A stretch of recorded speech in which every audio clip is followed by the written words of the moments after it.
I'm 75 now, and I can't remember anybody except the Queen being there. The British monarchy has long been a symbol of tradition and national pride, but it's faced its share of challenges.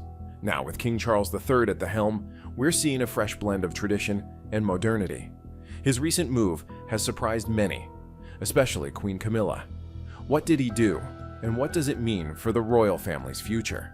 Before we dive in, let's take a quick look at King Charles's journey and his relationship with Camilla, a story that reflects the complexities of royal life.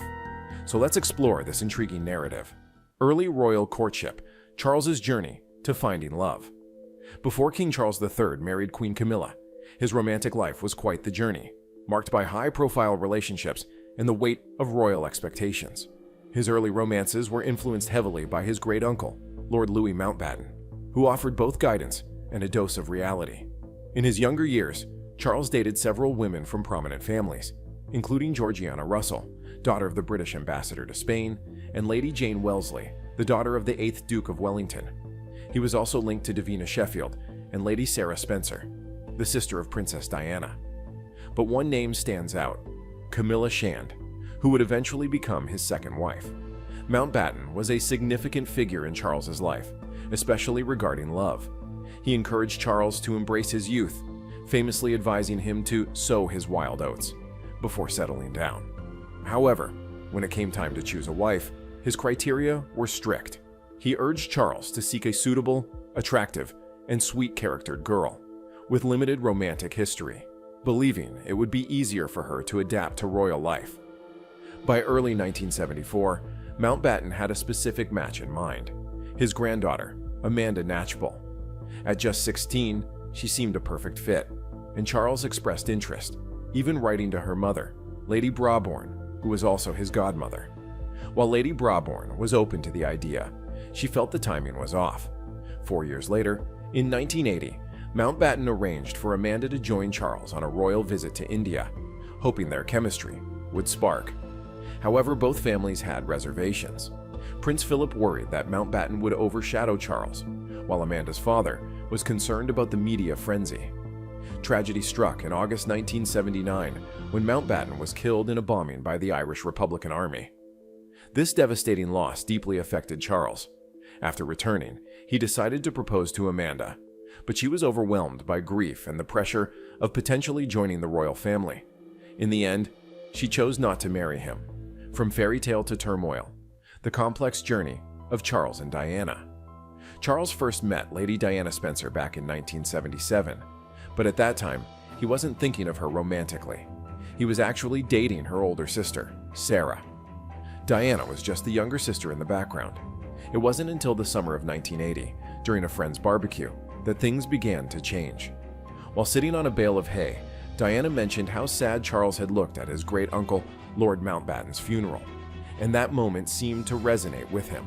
According to royal biographer Dimbleby, it wasn't an instant infatuation, but it sparked a shift in Charles's perception of Diana as a potential partner. As rumors about their relationship started to swirl, the press went into a frenzy. The paparazzi were relentless, and even Charles's father intervened, warning him that he needed to make a decision soon or risk tarnishing Diana's reputation. Given that Diana fit the mold of a suitable royal bride, especially in the eyes of Lord Mountbatten, Charles felt the pressure to propose.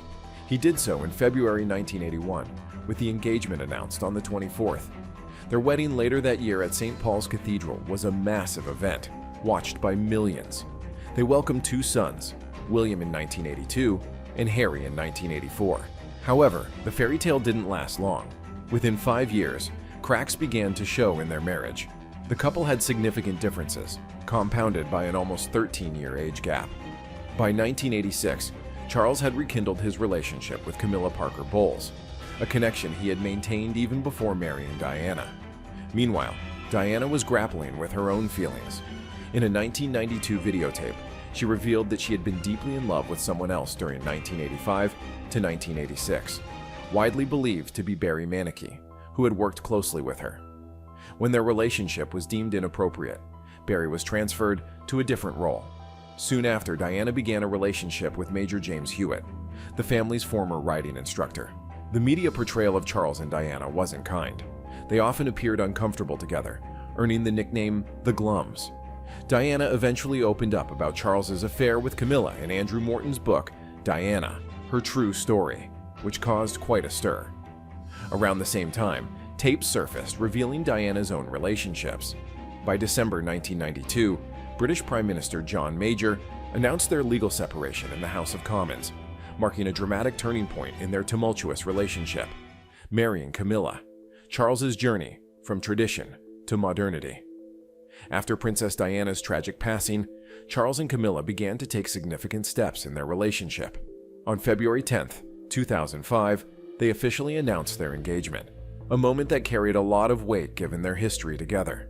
As a royal, Charles had to adhere to the Royal Marriages Act of 1772, which required him to obtain the Queen's formal approval before marrying.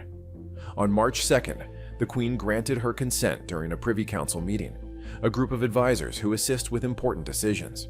Interestingly, the Canadian government also weighed in, but decided they didn't need to get involved, as Charles and Camilla wouldn't produce heirs to the Canadian throne, making Canadian approval unnecessary.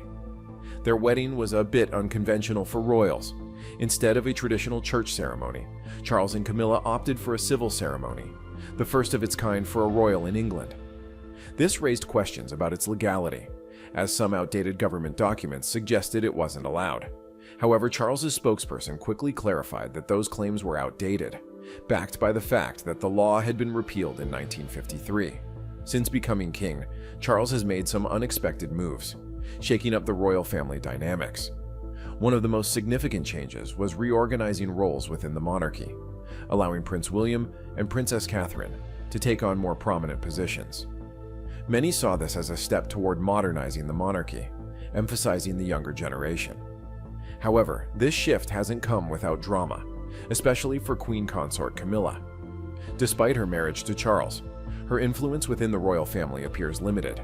Charles's decision to pass certain royal duties to William and Catherine has created tension, raising questions about Camilla's role as Queen Consort. As the younger generation steps into the spotlight, Camilla finds herself navigating a tricky position, trying to carve out her place in a rapidly evolving royal landscape. Camilla's complex journey, from the shadows to Queen Consort. Camilla's journey has been a roller coaster, especially in how she's perceived by the public and within the royal family. Initially, she was labeled as the other woman during Prince Charles's marriage to Princess Diana, facing a torrent of negative attention. However, after marrying Charles, she worked tirelessly to reshape her public image. By taking on royal duties and responsibilities, she gradually earned acceptance from both the royal family and the British public. Despite her efforts, things haven't been entirely smooth lately. With King Charles now on the throne, some of his decisions have left Camilla feeling sidelined. It's as if, after all she went through to reach this position, she's still struggling to find her footing. Charles's choice to prioritize Prince William and Princess Catherine for certain roles has made it even harder for her to assert herself.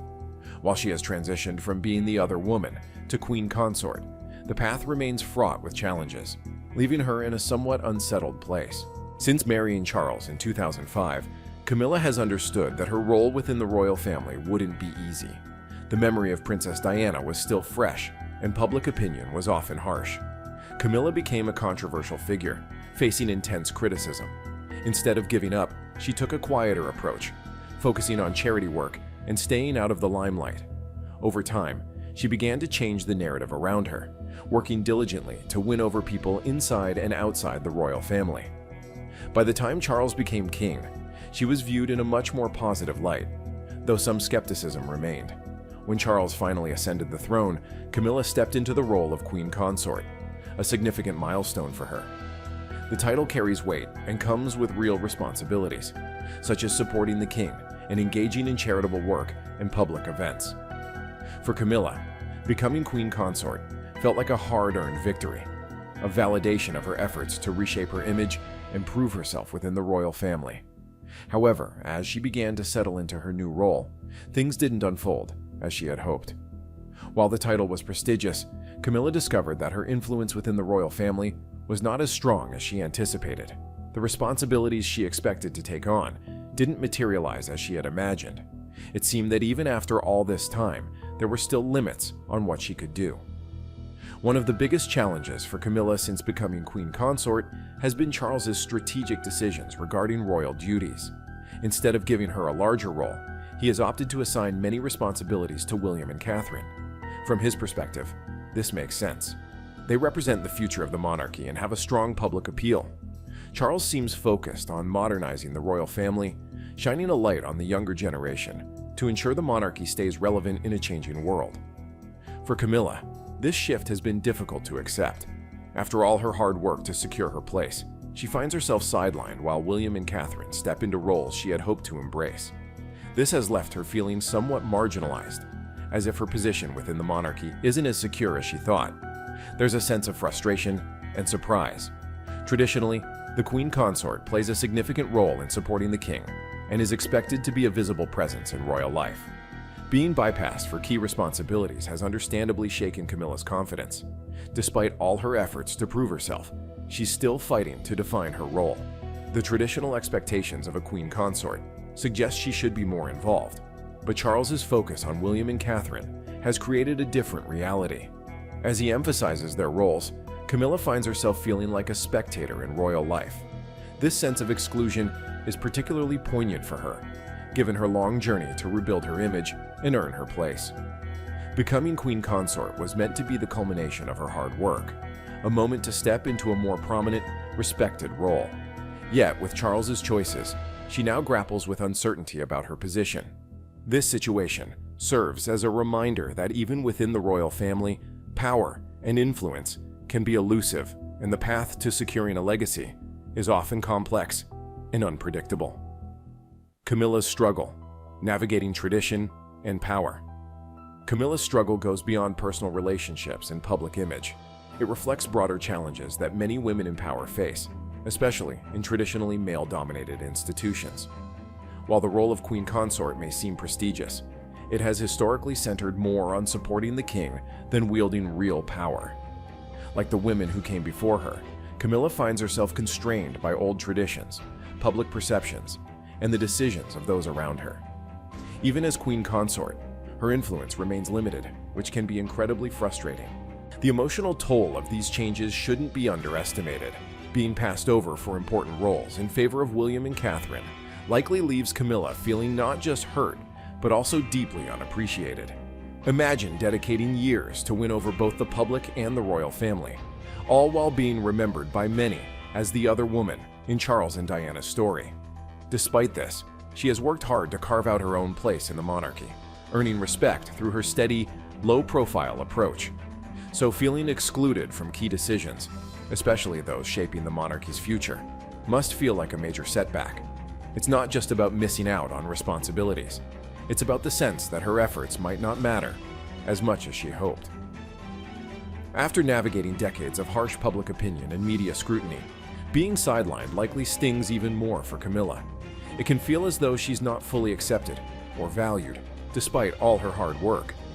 This exclusion from the inner circle of royal decision-making is not only professionally frustrating, but also emotionally draining. Being part of the royal family involves more than just fulfilling duties. It's about having a say in shaping its future. When that future appears focused on William and Catherine, it's understandable that Camilla might question her own place within it. Adding to this complexity are King Charles's health issues. When someone close to you is unwell, it naturally stirs up all kinds of anxieties, especially about the future. The fact that these changes in the monarchy are occurring while Charles is facing health struggles only amplifies Camilla's emotional response. When you're already worried about a loved one's well-being and simultaneously grappling with unexpected shifts in your own role, it can lead to significant stress and uncertainty. The future of the monarchy, balancing tradition and modernity. As King Charles's health becomes a growing concern, it's only natural for Camilla to feel anxious about her own future. Let's face it, when someone in such a crucial position starts showing signs of illness, it raises a lot of questions. For Camilla, who has spent years adapting to her role alongside Charles, the thought of him becoming too ill to fulfill his duties, or even worse, the fear of losing him, must be deeply unsettling. There's not just the emotional weight of potentially losing a partner, but also the practical implications for her own place in the monarchy, especially if William and Catherine were to take over sooner than expected. If Charles were to become incapacitated or pass away, Camilla's role would shift dramatically. As queen consort, her influence is closely tied to his reign. Once William becomes king, everything changes. It's not merely about losing some responsibilities. It's about facing an uncertain future within the royal family. Would she still have a meaningful role? Would she be further sidelined as William and Catherine step fully into their new positions? These are questions that must weigh heavily on her mind.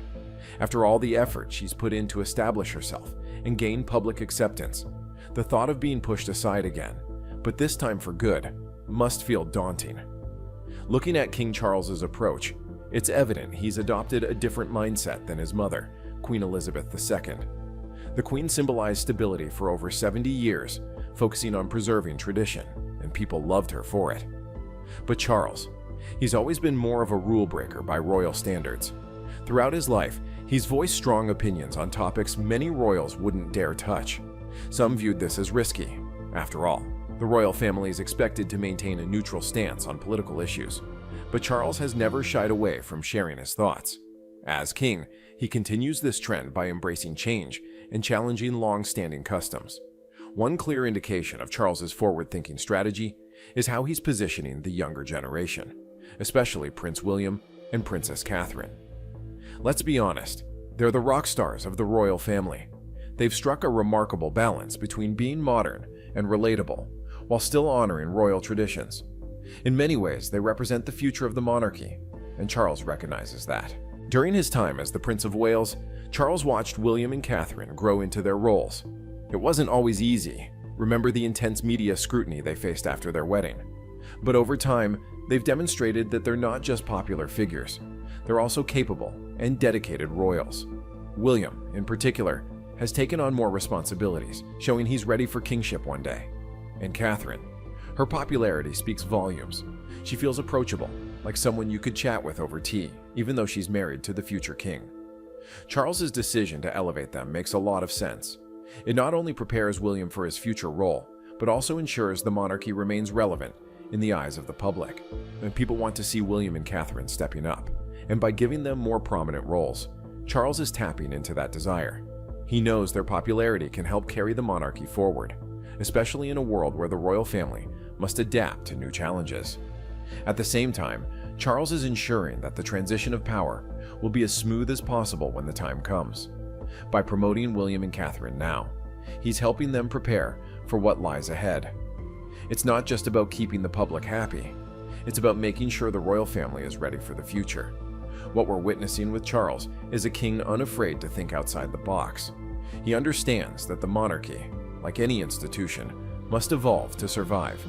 His mother's reign was all about continuity, and that served her well.